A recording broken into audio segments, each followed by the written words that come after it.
کو حج کے ساتھ ملانے کا فائدہ حاصل کرے فمستیسر من الحدی، تو اس کے ذمے ہے وہ قربانی جو اسے میسر ہو۔ فمن لم یجد، پھر کوئی شخص اگر قربانی کا جانور نہ پائے، فصیام ثلاثۃ ایام فی الحج، تو اس کے ذمے ہے 3 روزے رکھنا حج کے ایام میں، وسبعۃ، اور 7 روزے رکھنا اذا رجعتم، جب کہ تم لوٹ آؤ۔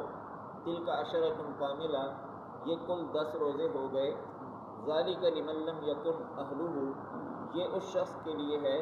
کہ جس کے اہل و عیال حاضر المسجد الحرام، مسجد حرام کے ارد گرد کے باشندے نہ ہوں۔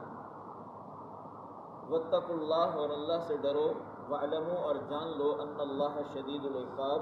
کہ یقیناً اللہ سخت سزا والے ہیں۔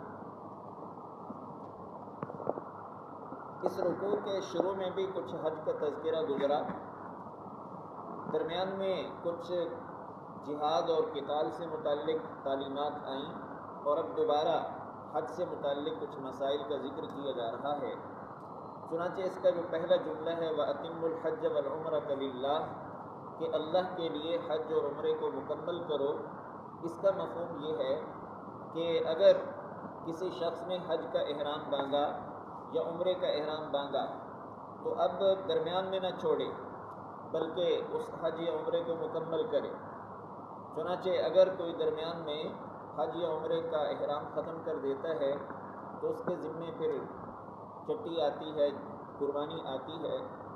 تو حج اور عمرے کا احرام باندھنے کے بعد حج اور عمرہ کرنا ضروری ہو جاتا ہے۔ یہ ایسے ہی ہے جیسے نماز، مثلا نفل نماز بھی ہے، تو نفل نماز ویسے تو نفل ہے، لیکن اگر کوئی نفل نماز شروع کر لے تو شروع کرنے کے بعد اس کو پورا کرنا واجب ہو جاتا ہے، درمیان میں اس کو توڑنا جائز نہیں ہوتا۔ تو اسی طرح حج اور عمرہ، یہ جب تک کسی نے احرام نہیں باندھا تو بھلے نہ باندھے، لیکن جب احرام باندھ لیتا ہے تو پھر اس کے لیے اس کو پورا کرنا ضروری ہو جاتا ہے۔ آگے چند مسائل ذکر کیے جا رہے ہیں، اور اس کا خلاصہ یہ کہ 3 قسم کی قربانیوں کا ذکر کیا جا رہا ہے، حج سے متعلق 3 قسم کی قربانیاں۔ چنانچہ ایک مسئلہ یہ ذکر کیا جا رہا ہے کہ اگر کسی نے حج یا عمرے کا احرام باندھا اور رستے میں کوئی رکاوٹ پیش آ گئی، جیسا کہ صحابہ کرام کو بھی پیش آئی تھی کہ سن 6 ہجری میں جب صحابہ کرام آپ صلی اللہ علیہ وسلم کی قیادت میں عمرے کے لیے نکلے تو مکہ پر چونکہ مشرکین مکہ کو قبضہ تھا، تو حدیبیہ کے مقام تک پہنچے ہیں، تو مکہ والوں نے یہ کہا کہ ہم تو تمہیں عمرہ نہیں کرنے دیں گے۔ چنانچہ لے دے کر کے معاملہ جو نمٹا وہ یہ کہ فی الحال صحابہ اور آپ صلی اللہ علیہ وسلم عمرہ نہیں کریں گے، یہیں سے واپس جائیں گے اور آئندہ سال عمرے کے لیے آئیں گے۔ تو جیسے صلح حدیبیہ کے موقع پر آپ صلی اللہ علیہ وسلم اور صحابہ کے لیے رکاوٹ بنی، تو ایسے ہی کسی بھی شخص کو ایسی رکاوٹ پیش آ سکتی ہے کہ عمرے یا حج کے احرام باندھ کے نکلا ہے، رستے میں کوئی دشمن سامنے آ گیا جو آگے نہیں جانے دے رہا، کوئی انسانی دشمن بھی ہو سکتا ہے، کوئی حیوانی دشمن بھی ہو سکتا ہے کہ رستے میں کوئی درندہ ایسا کھڑا ہے اور مسلط ہے کہ رستہ گزرنے کا ہے ہی نہیں۔ پرانے زمانے میں جب پیدل سفر ہوتے تھے یا اونٹوں پر، تو اس وقت ایسی کوئی رکاوٹ ہو سکتی تھی، اور اس جدید دور میں رکاوٹ کی کوئی اور شکل ہو سکتی ہے، مثلا یہ کہ حج عمرے کا احرام باندھا ہوا ہے لیکن آگے کوئی ایسی عالمی قسم کی جنگ چھڑ گئی جس کی وجہ سے پروازیں منسوخ ہو گئیں اور سعودیہ تک پہنچنے کا کوئی رستہ نہ رہا، جیسا کہ جنگ عظیم اول اور دوم میں بھی ایسا ہوا۔ تو اس طرح کی کوئی رکاوٹ اگر پیش آ جائے تو پھر کیا کریں؟ تو یہاں بتایا جا رہا ہے کہ اگر تمہیں حج عمرے کا احرام باندھنے کے بعد روک دیا جائے اور رکاوٹ پیش آ جائے تو پھر عمرے احرام سے نکلنے کا طریقہ یہ ہوگا کہ ایک قربانی کا جانور قربان کرنا پڑے گا، اور وہ جانور قربان کہاں ہوگا؟ تو فرمایا جا رہا ہے کہ وَلَا تَحْلِقُوا رُؤُوسَكُمْ حَتَّى يَبْلُغَ الْهَدْيُ مَحِلَّهُ، اس قربانی کے جانور کا اپنے ٹھکانے پر پہنچ کے ذبح ہونا ضروری ہے، اور ٹھکانہ کیا ہے؟ حدود حرم۔ مکہ کی جو حدود حرم ہیں ان حدود کے اندر ایک قربانی کا جانور ذبح ہوگا، پھر یہ احرام باندھا ہوا شخص جو رستے میں روک لیا گیا یہ اپنے احرام سے نکل سکتا ہے۔ تو یہ اس کا جو بھی انتظام کرے، مثلا کوئی وہاں پہلے سے بندہ ایسا موجود ہو کہ جس سے یہ رابطہ کر کے اس کو کہے کہ بھئی وہاں سے کوئی جانور خرید کے میرے نام پہ ذبح کر دو،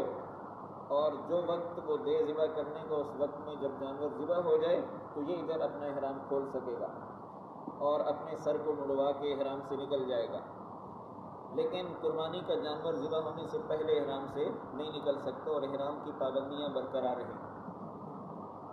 ایک مسئلہ تو یہ ہے، اس کو کہیں گے دم احصار۔ یہ جو قربانی ہوگی اس کو کہیں گے دم احصار۔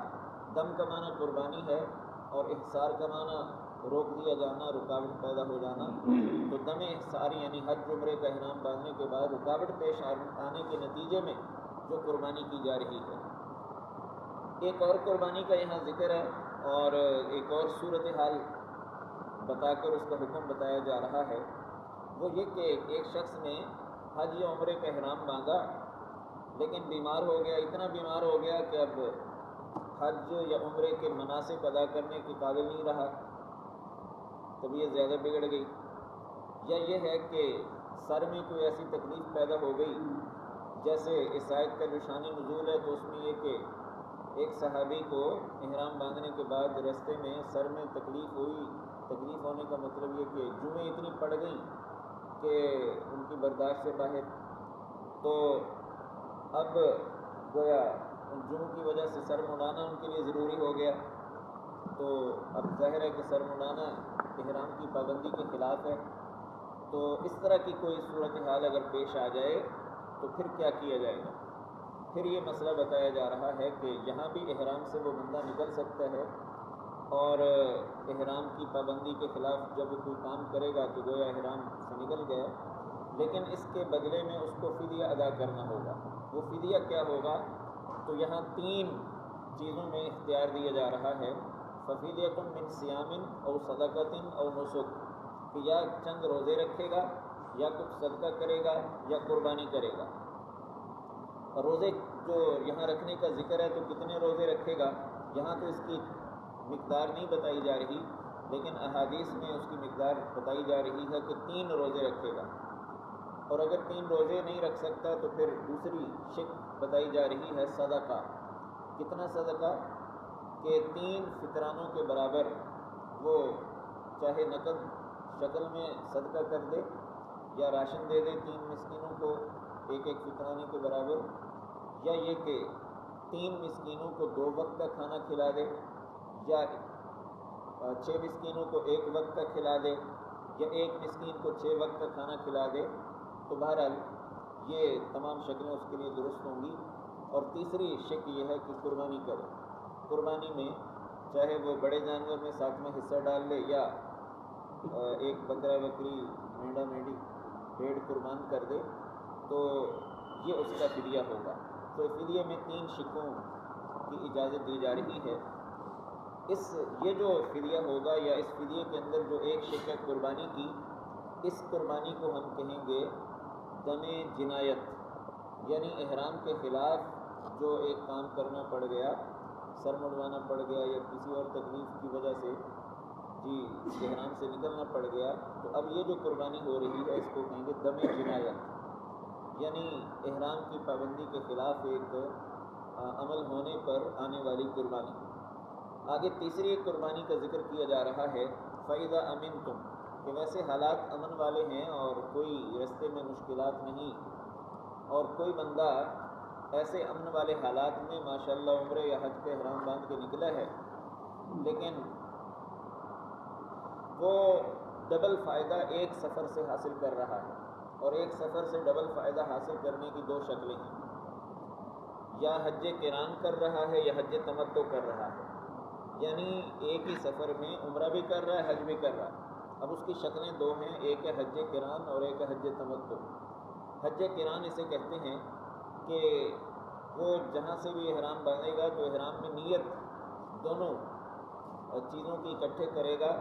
کہ میں اللہ کی رضا کے لیے عمرے اور حج کی نیت کرتا ہوں، اب یہ جو اس کا احرام ہوگا یہی عمرے کا بھی ہوگا، یہی حج کا بھی ہوگا، اور اسی ایک احرام کے ساتھ وہ عمرہ بھی کرے گا اور حج بھی کرے گا۔ پہلے جا کے عمرہ کرے گا اور عمرہ کرنے کے بعد احرام سے نکلے گا نہیں، بلکہ اسی احرام میں رہے گا، احرام کی پابندیوں میں رہے گا اور حج کے دن آنے پر حج کر لے گا۔ تو یہ ہے حج قران۔